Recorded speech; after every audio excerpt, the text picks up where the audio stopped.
Hi, Okay. Anthony. Hi, Anthony. How have you Hey, been? I'm good, Siddharth. I'm good, my friend. And you, how you doing? It's great, man. It's good to catch up. I really enjoyed our previous political chat, and I realized I needed to do more of it. And since there's been so much new things happening in the world of politics, I just Yeah, thought, yeah, so let's just get down to it. The first agenda here is this whole Russia yeah. and Ukraine war, and I just wanted to know what's your thoughts been on it, and when do you think it's ever going to come to an end? Because it's been happening for far too long. Yeah. Actually, the Ukraine and Russia war, so many things have happened ever since it began. But before I answer your question, there's a latest development that actually happened. The president of Ukraine, Zelensky, he appeared before the U.S. Congress. I think that was yesterday. Okay, and in his address, he was actually talking about the war with Russia. He said the war is not only about territory, but it's also a war for freedom and security of the Ukrainians. Okay, yeah, and he also said the war will also define the future of the children and grandchildren of the Ukrainians. He went also further. He said the war, he described the war as a criminal war. He said the war is a criminal war. And he actually called the Russian president, he called him a terrorist who must compensate for all the innocent lives that have been lost at the cost of the war. So, going further, he expressed confidence that Ukraine have built. The Ukraine is now strong as a people. Ukraine has a strong army. Ukraine have a strong institution, all thanks to the United States and Oh, to the entire Europe. Yeah, as well. You know, U.S. and the Europe have stood with Ukraine all this while, and there's a strong security that has been guaranteed for the country. So, in conclusion, in that address, he said that war is actually a war for freedom. That's a summary of the address before the U.S. Congress. So, straight to your question, you're actually asking me when do I think the war is going to end? yeah. Yeah, you must understand that currently both countries they are not even engaged in talks to end Hmm. the war. There's no sort of talks, for both countries to come together and dialogue and see, okay, how can we end this war that has killed thousands of people and displaced millions, since Russia invaded Ukraine on February 24th, 2022. So, according to a prominent Russian philosopher, Dugin, his name is actually Dugin, he said there are two possibilities of how the war will end.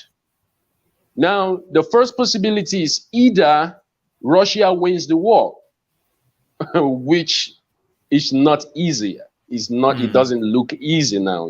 For Russia winning this war, it doesn't look easy.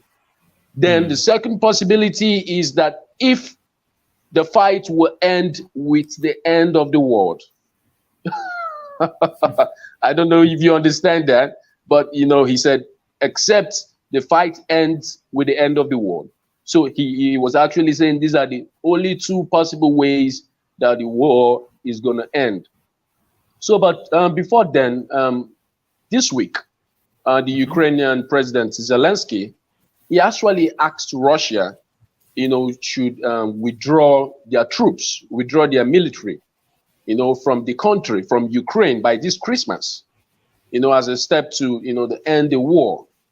But Russia dismissed the plea, for troop pullouts, and asked Ukraine to accept the new territorial realities.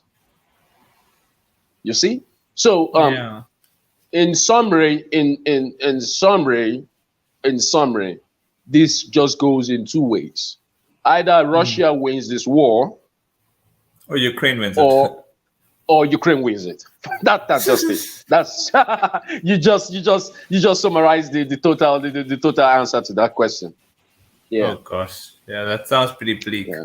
Okay, all right, Yeah. we'll get to a more positive spin of note. I don't know if we can call it positive. I know the US is quite threatened by this. It's the Yeah. Saudi Arabia and the China dealings of notes. They did like 34 deals in one day, although the 04 deals would have been discussed behind the sidelines, because it's quite a big thing, eh? Saudi Arabia and China, there's been so much news on it, so I just wanted your thoughts on that. Yeah, there's so much news actually, but actually I think the latest news on that, the truth of the matter is, both Saudi Arabia and China, they are committed to support each other. They have an interest. Both of them have a particular interest, and both countries are committed to support each other. China is the world's largest importer of crude oil from Saudi Arabia. So you see from essence, China is Saudi Arabia's biggest customer of crude oil. You know what that means.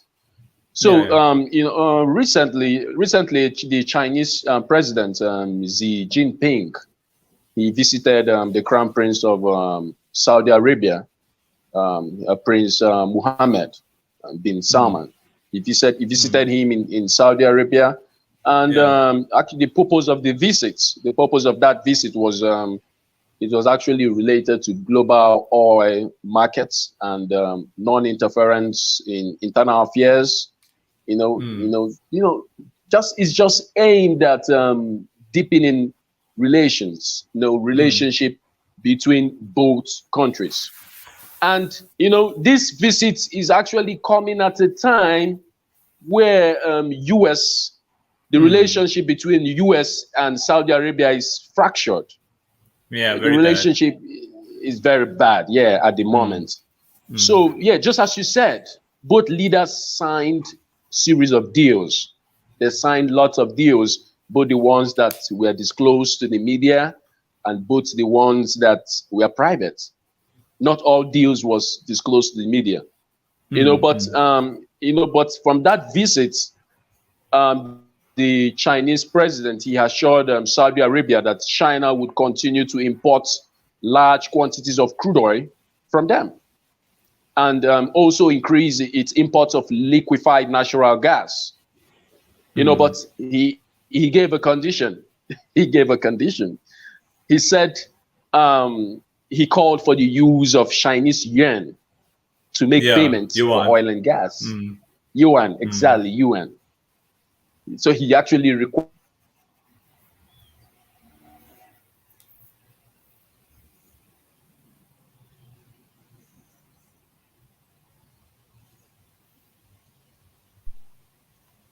Oh, hello?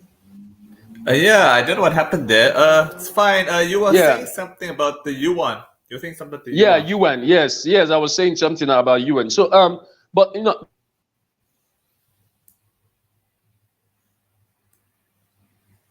now, the highlight of this deal is that Saudi Arabia, if Saudi Arabia accepts the Chinese yuan from China to sell their oil and gas, it would actually weaken the US dollars. Tremendously, yeah.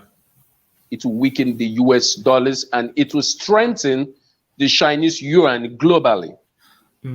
But we must know that most of Saudi Arabia's assets and reserves are in US dollars. Yeah. And the Saudi Arabia, their currency, that is the Saudi Riyal, it's also pegged to the US dollars. This is the major highlight. So now the Chinese president trip to Saudi Arabia is the largest scale diplomatic activity between China and Arab ever since China was formed as a republic. It's the first time such visit is happening. Then now the crown prince of Saudi Arabia is looking at China. China is the world's second largest economy. after US. So now the Crown Prince of Saudi Arabia is looking at China as a critical partner in his vision for 2030 agenda. Yeah, I mean, but I don't think they're gonna. I think they've always had some oil in yuan, but I think China's probably trying to make it in a big way. So that'll be interesting, eh? Imagine the whole world using yuan. It will be interesting, but it's left to be seen if actually Saudi Arabia is going to accept to sell their oil and gas, accept Chinese yuan, instead of the US dollars. It's yet to be seen. I think some of the sales are in yuan, but it's not in a big scale. It's in a more par scale. But so it'll be interesting. That's what actually China wants. China actually wants it to be in the big scale. Yeah. Okay. Yeah. All right. So So we'll be looking, in Washington. We're seeing how further developments will happen in that regard. Yeah. Yeah. Okay. We'll get to the third section here, which has also been having a lot of headlines, is a lot of countries wanting to join BRICS, and also Saudi Arabia is one of them, along with Argentina, Iran, I think that Venezuela as well, and then the list is just endless. So what's your take on it? Okay, well, for starters, BRICS, that's for people who actually don't know the meaning of BRICS. BRICS is Brazil, the joining of countries, that's Brazil, Russia, India, China, and South Africa. So this is BRICS. So I had to start from that for people who was like, what the hell is BRICS? So now BRICS, earlier this year, BRICS actually had an expansion dialogue meeting. They had a meeting on how they're going to expand. I think that was in May. And over a dozen countries have formally applied to join BRICS. Over a dozen. Now, the countries, you mentioned some of them, Algeria, Argentina, and Iran have all applied to join. Then Saudi Arabia, Turkey, Egypt, Afghanistan, Indonesia are expected to make a formal application to join at the upcoming summit that will hold. I think that should be next year. Then Kazakhstan, Nicaragua, Nigeria, that's my country. Then Senegal, Thailand, and UAE, that's United Arab Emirates, are likely contenders for membership. So that's a total of 14 countries in number. 14. Oh, I thought it was 17 in total, because I think I did read there's 17. It could be 15, 17, but it's still a lot of countries there, so they're quite a big alliance actually. Yeah, it's quite a big alliance. Okay, well, 14, 17, well, that's close. No, there's no much difference with that. But it's important to note that BRICS, they actually set up their own policy bank in 2014. That's the new development bank. And the purpose of that bank is to provide alternative loans, instead of the IMF and World Bank. BRICS like, no, let's have our own banks, where we can get our own loans and finance our own projects, And now the NDB bank shares, the shares of those banks are held equally by each of the 5 members. Equally, they have equal shares. So if the shares is 100%, each country has 20%. No country has the largest share. It's all equal by the 5 countries that make up BRICS. So now, if these 14 or 17, just as you said, if these 14 or 17 countries, if they join BRICS, it will make it a total of 19 countries, plus the existing 5 countries. And now their combined GDP, their combined gross domestic product, it would amount to almost 29.35 trillion US dollars. Now that is larger. That is larger than US. US has a GDP of 23 trillion US dollars. And that is also larger than the European Union, that has a GDP of 14.5 trillion US dollars. Now you see the part of the motive why they want to expand and admit these countries, it to make them stronger. Okay, now apart from these 14 or 17 countries that have signified interest of joining, which I know by next year they will officially be members. In the nearest future, there are other countries are also indicating interest to join. We have Costa Rica, El Salvador, Guatemala, Honduras, Panama, Bolivia, Chile, Cuba, Ecuador, Peru, Uruguay, Venezuela, Azerbaijan, yeah, I think it's Azerbaijan, then Mongolia, Tajikistan, Turkmenistan, and Uzbekistan. Okay, yeah. Then Pakistan, Sri Lanka, and Vietnam. These countries are potential candidates expected to join BRICS. Yeah.